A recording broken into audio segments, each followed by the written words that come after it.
Hello dear student, स्वागत है आप सभी का शुभम क्लासेस के इस नए वीडियो में। मैं संजीव सर।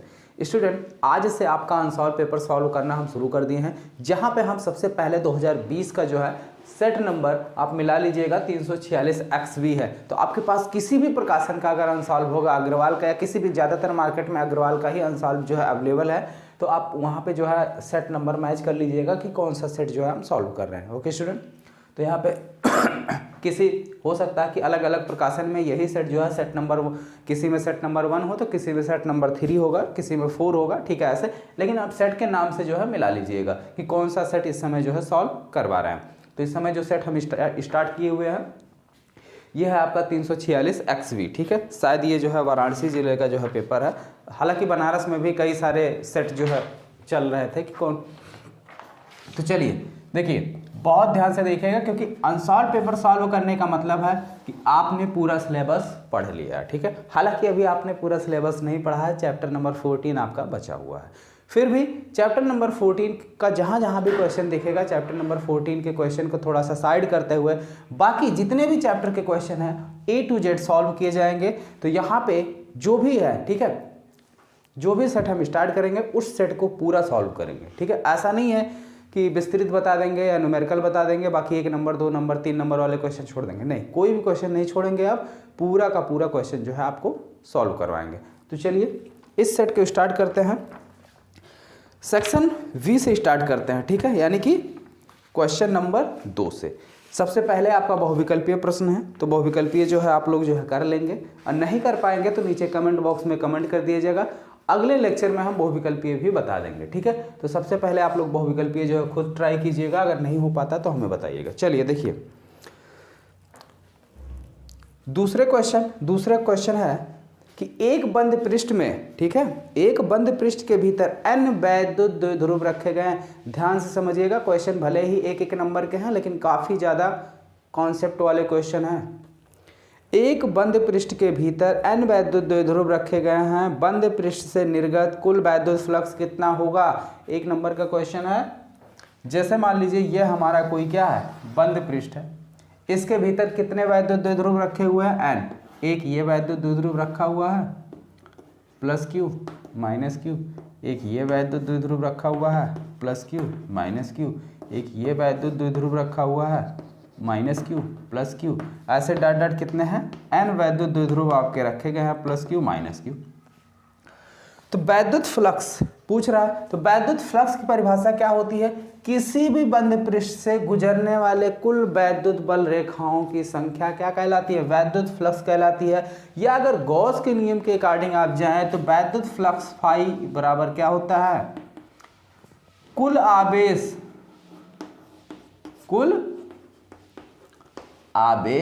और बटे में एप्सिलॉन नॉट, कुल आवेश और बटे में एप्सिलॉन नॉट, ठीक है।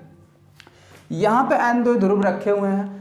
अब द्विध्रुव का मतलब होता है कि पॉजिटिव और नेगेटिव चार्ज एक दूसरे से अल्प दूरी पर स्थित होते हैं, इस तरीके से, ठीक है। इनके बीच की दूरी 2l होती है। ये हमारा क्या कहलाता है, वैद्युत द्विध्रुव कहलाता है। अब यहाँ पर अगर हम चार्ज देखें, इस पृष्ठ के अंदर कुल आवेश देखें, यानी कुल चार्ज की अगर हम बात करें तो कुल चार्ज हमारे पास कितने हैं, प्लस माइनस, अब plus Q minus Q 0, plus Q minus Q 0। तो अगर देखा जाए तो टोटल चार्ज आपका कितना है, टोटल चार्ज जो है आपका कितना है, 0 है, यानी कि 0 है। तो निकलने वाला वैद्युत फ्लक्स कितना हो जाएगा, फाई 0 बटे एप्सिलॉन नॉट बराबर 0। तो फाई ई का मान कितना आ गया स्टूडेंट, 0। तो निकलने वाला वैद्युत फ्लक्स कितना हुआ, 0, ठीक है। तो इस तरीके से आपका 1 नंबर जो है कंफर्म हुआ। चलिए आगे बढ़ते हैं अगले क्वेश्चन की तरफ। अगला क्वेश्चन है, आप लोग, मैंने सेट का नाम लिख दिया है, मिला लीजिएगा, ठीक है। अगर आपके पास अनसॉल्व पेपर नहीं होगा तो मार्केट से आप अनसॉल्व पेपर ले लीजिए। एक समतल विद्युत चुंबकीय तरंग में दोलित चुंबकीय क्षेत्र कितना दिया हुआ है, 8 गुणे 10⁻⁻6 साइन 2 पाई 10⁻11 t प्लस 300 पाई x, ठीक है। ये आपका दिया हुआ क्या, चुंबकीय क्या दिया हुआ है, हाँ, चुंबकीय क्षेत्र दिया हुआ, क्या दिया हुआ है, चुंबकीय क्षेत्र का मान दिया हुआ है, वेक्टर v। ठीक है, पूछ रहा है वैद्युत क्षेत्र का व्यंजक प्राप्त कीजिए। ये आपको दिया हुआ किसका, चुंबकीय क्षेत्र का मान, तो वैद्युत क्षेत्र का व्यंजक प्राप्त कीजिए। आपको अगर याद होगा ध्यान से, वैद्युत चुंबकीय प्रेरण वाले में, ठीक है, नहीं सॉरी, वैद्युत चुंबकीय तरंगे जहां पे मैंने पढ़ाया था वहां पे बताया था कि वैद्युत चुंबकीय तरंगे और, ठीक है, वैद्युत चुंबकीय तरंगे और वैद्युत क्षेत्र ये एक दूसरे के क्या होते हैं, परस्पर लंबवत होते हैं। ठीक है, और एक चीज ये भी होता है कि चुंबकीय ये E0 upon V0 equal to क्या होता है, C।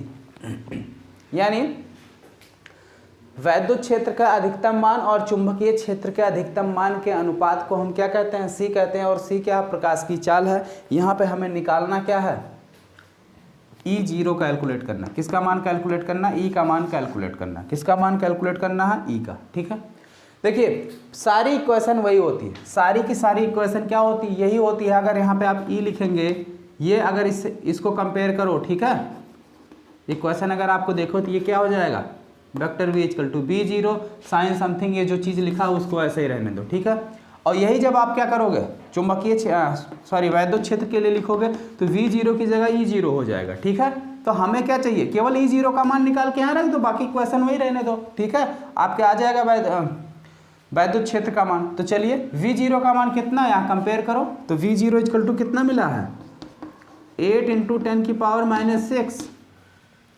तो यहाँ से V0 का मान ये दिया है तो E0 बराबर क्या हो जाएगा, E0 बराबर क्या हो जाएगा, V0 × C।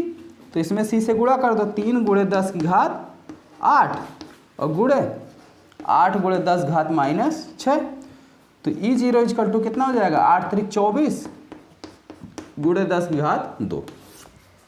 और यही मान उठा के क्या करो, यहाँ पे पुट कर दो, बाकी सारी चीज़ें वही, आपका E का इक्वेशन आ जाएगा। ठीक है, समझ में आया। चलिए आगे बढ़ते हैं अगले क्वेश्चन की तरफ। अगला क्वेश्चन है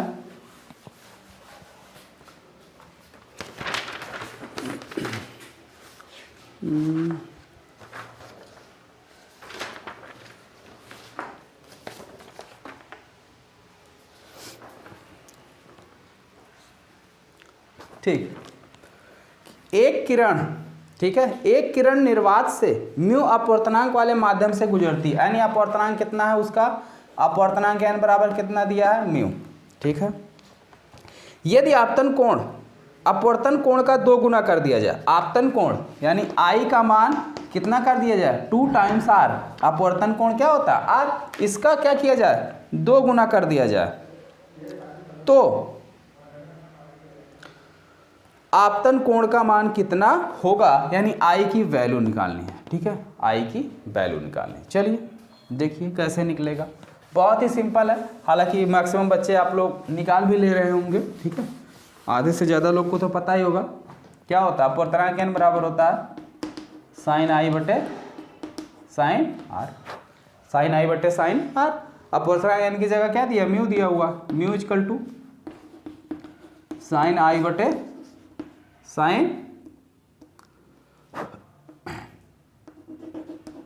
R। ठीक है, अगले स्टेप में यही देखो तुरंत का, यदि आपतन कोण का मान अपवर्तन कोण का 2 गुना हो, आपतन कोण का मान अपवर्तन कोण का 2 गुना हो, यानी I की जगह हम क्या लिख सकते हैं, 2R। I की जगह क्या लिख सकते हैं, 2R। तो यहां लिख लो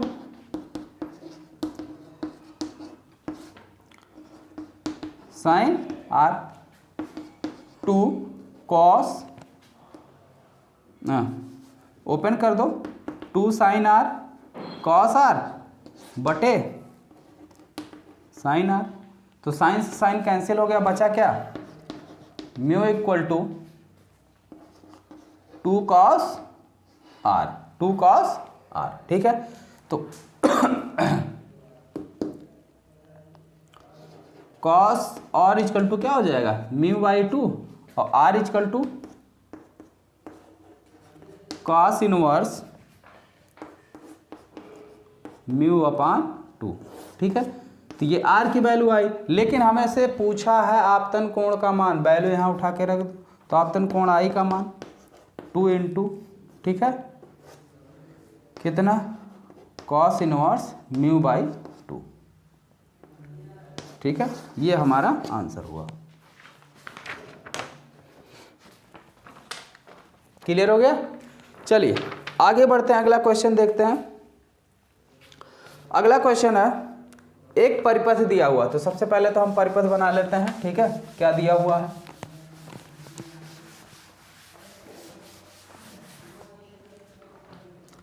एक LCR सर्किट दी हुई है, ठीक है, ये प्रतिरोध लगा हुआ है, आगे जो है ये इंडक्टेंस लगा हुआ है, फिर आगे जो है कैपेसिटर लगा हुआ है, इस तरीके से है। यहाँ पे वोल्टेज है 200 वोल्ट दिया हुआ है, ठीक है, इसका मान दिया है 100 ओम, इसकी वैल्यू नहीं दी है, इसकी भी वैल्यू नहीं दी है, तो इसको L ही रहने दो, इसको C रहने दो। और साफ साफ कह रहा है अनुनादी परिपथ, परिपथ कैसी है, अनुनादी है। और अनुनादी के केस में क्या होता है, अनुनाद के केस में होता है XC equal to XL, XC और XL क्या होते हैं, बराबर होते हैं। पूछ रहा परिपथ में बहने वाली धारा I का मान, V यहाँ दिया हुआ, धारा I का मान पूछ रहा है, तो धारा I का मान यानी LCR सर्किट में I बराबर होता है, क्योंकि ओम का नियम होता है क्या, V equal to I R, तो I इक्वल टू क्या हो जाएगा, V अपान R, तो यहाँ पे हो जाएगा V अपान R की जगह क्या होता है, प्रतिबाधा यानी कि Z, ठीक है, क्या होता है Z, और Z की वैल्यू क्या होती है, Z equal to under root R square plus XL minus XC का होल स्क्वायर। XL और XC अनुनादी के केस में बराबर हैं, तो ये चीज़ क्या हो जाएगा, 0, बचेगा क्या, Z equal to under root R square यानी R, तो Z इक्वल टू कितना मिल गया, R की वैल्यू कितनी है 100, वैल्यू उठा के रख दो। V का मान कितना है 200 वोल्ट, Z की वैल्यू कितनी है 100, इससे ये कैंसिल हो गया, आया कितना 2 एम्पियर, ठीक है, क्लियर। चलिए आगे देखते हैं, नेक्स्ट क्वेश्चन है आपका, नेक्स्ट क्वेश्चन है, कह रहा एक प्रोटॉन तथा एक अल्फा कण पर समान विभवांतर से त्वरित किया जाता है यदि उनका वेग क्रमशः Bp और V अल्फा हो, ठीक है। प्रोटॉन का वेग जो है, प्रोटॉन का वेग कितना दिया है Vp, और अल्फा कण का वेग कितना दिया है V अल्फा।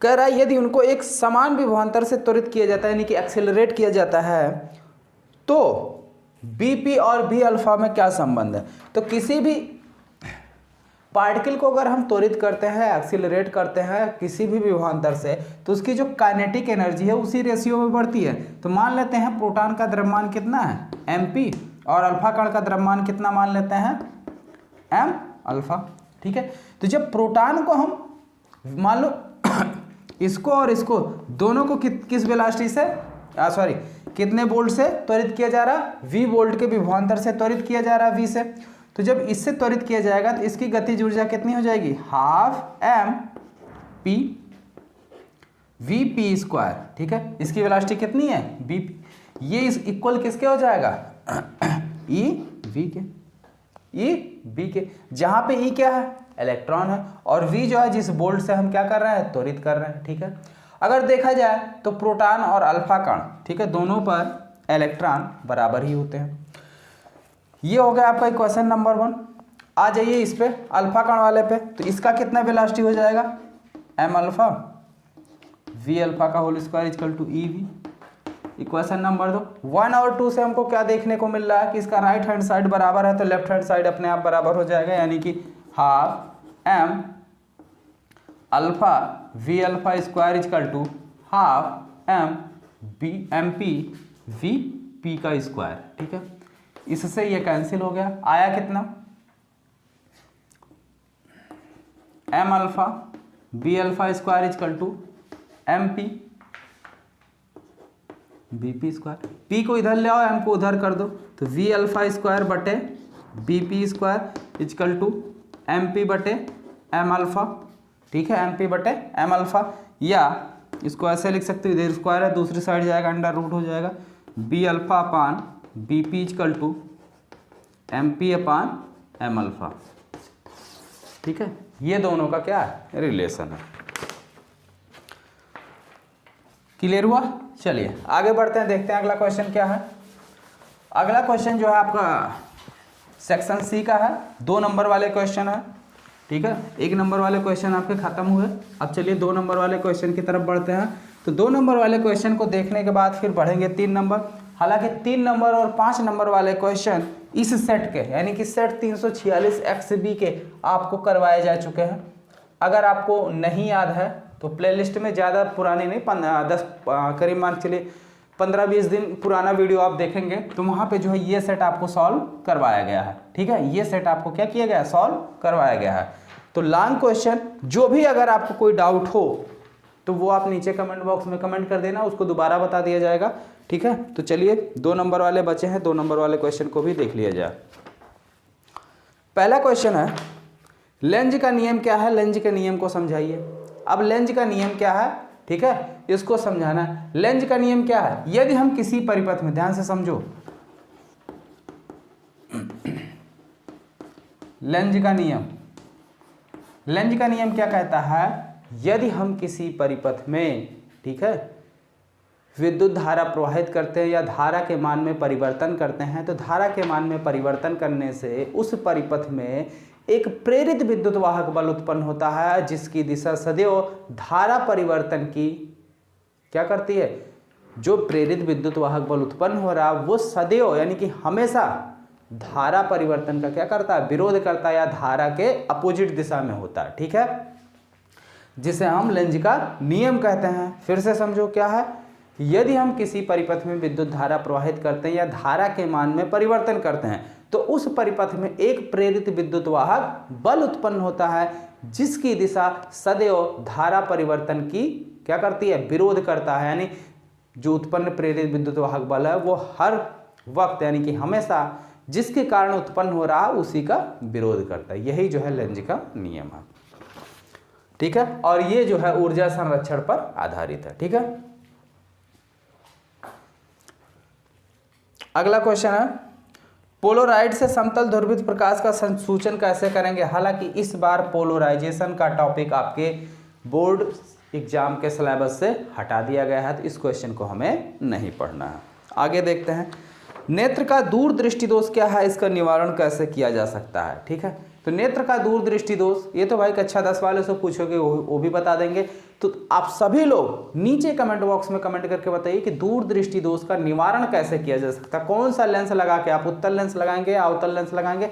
जितने भी बच्चे देख रहे हैं सभी बच्चे, मैक्सिमम सभी के कमेंट्स आने चाहिए। ठीक है, सही हो या गलत वो तो बाद में डिसाइड होगा। ठीक है, जिसका सही होगा हम लाइक कर देंगे, जिसका गलत होगा हम कोई रिस्पॉन्स नहीं देंगे। ठीक है, तो आप समझ जाना।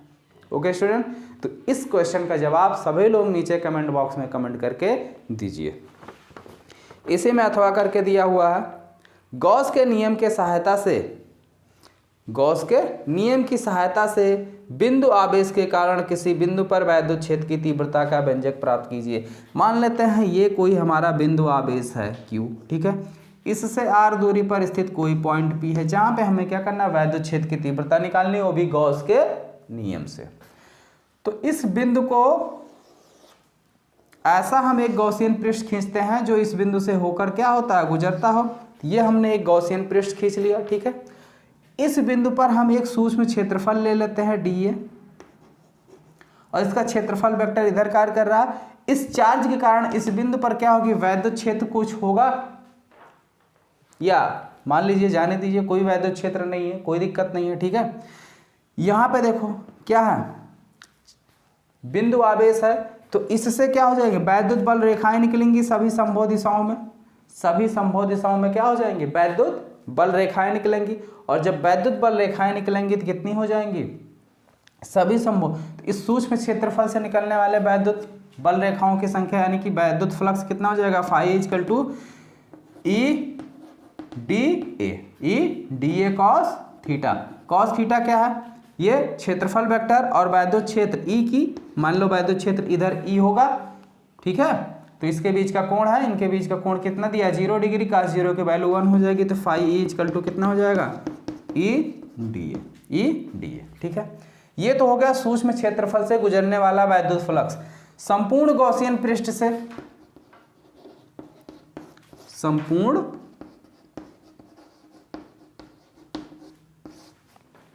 गॉसियन पृष्ठ से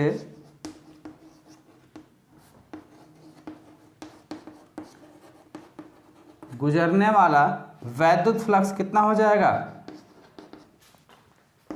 phi E equal to integration of E d A. ठीक है, अब अगर इसका आप इंटीग्रेशन करोगे, यह है क्या, एक गोला बन रहा है, क्या बन रहा है, एक गोला। ठीक है, तो जब एक गोला बन रहा है तो गोले का संपूर्ण वक्रपृष्ठ कितना हो जाएगा 4 पाई आर स्क्वायर, कितना होगा 4 पाई आर स्क्वायर। ठीक है, तो ये आपको दे देगा E into 4 pi are square, जहाँ पे आर क्या है, इसकी त्रिज्या, यानी यहाँ से यहाँ तक की दूरी, यानी ये यहाँ से बिंदु P की दूरी। ठीक है, ये क्या होता है फाई गॉस के नियम से, गॉस के नियम से फाई ई इक्वल टू क्या हो जाएगा, कई बार आपको बताया गया टोटल चार्ज क्यू, चार्ज कितना रखा गया क्यू बटे एप्सिलॉन नॉट। ठीक है, तो वैल्यू रख लो, तो इधर हो गया क्यू बटे epsilon naught equal to E into 4 pi are square. E को उसी साइड रखो क्योंकि वही निकालना, बाकी सबको भेजो इधर, तो ई उसी साइड रहा, बाकी सबको इधर 4 पाई से इधर गुणा आएगा, भाग हो जाएगा, तो क्यू बटे epsilon naught into 4 pi are square, या इसी को थोड़ा सा अरेंज कर लो, तो E equal to 1/4 pi epsilon naught q बटे आर स्क्वायर। ठीक है, ये वैद्युत क्षेत्र की तीव्रता का फार्मूला हो गया गॉस के नियम की सहायता से। ठीक है, तो सारी चीजें क्लियर हो गई। अब इसमें जो आगे आपके बच रहे हैं 3 मार्क्स, ठीक है, 3 अंक के क्वेश्चन और 5 अंक के क्वेश्चन, ये जो है आपको सॉल्व करवा दिए गए हैं। ठीक है, ज़्यादा नहीं, 15 से 20 दिन का लेक्चर है, पुराना लेक्चर आप देखिए, वहाँ पे प्लेलिस्ट में जो है पड़ा है वीडियो। ठीक है, 15 से 20 दिन का पुराना लेक्चर अगर आप उठा के देखेंगे, अनसॉल्व पेपर का ही है, तो आप लोग आसानी से प्लेलिस्ट में सर्च कर लेना, नहीं मिलेगा तो बता देना, हम जो है आपको बता देंगे कहाँ पे है, लिंक जो है हम दे देंगे। ठीक है, तो इस तरीके से इस पेपर में जितने भी क्वेश्चन थे वो हमने आपको सॉल्व करवा दिए हैं। अब नेक्स्ट डे हम नेक्स्ट सेट यानी कोई दूसरा सेट सॉल्व करेंगे, जैसे मान लो ये हमने सेट सॉल्व किया 346 भी, इसी तरीके से कोई दूसरा सेट उठाएंगे जो कि 2020 का ही होगा। ठीक है, तो जितने भी स्टूडेंट वीडियो को देख रहे हैं, आई होप सभी को जो है ये चीज़ें समझ में आ गई होंगी। ठीक है, और इसके जैसा कि अभी एक क्वेश्चन था दूरदृष्टि दोष का, तो उसका आंसर आपको कमेंट बॉक्स में कमेंट करके बताना है। और जितने भी बच्चे वीडियो को देख रहे हैं, वीडियो को लाइक कर दीजिए और वीडियो को अपने दोस्तों में भी अधिक से अधिक शेयर कर दीजिए। ओके स्टूडेंट, मिलते हैं फिर नेक्स्ट वीडियो में।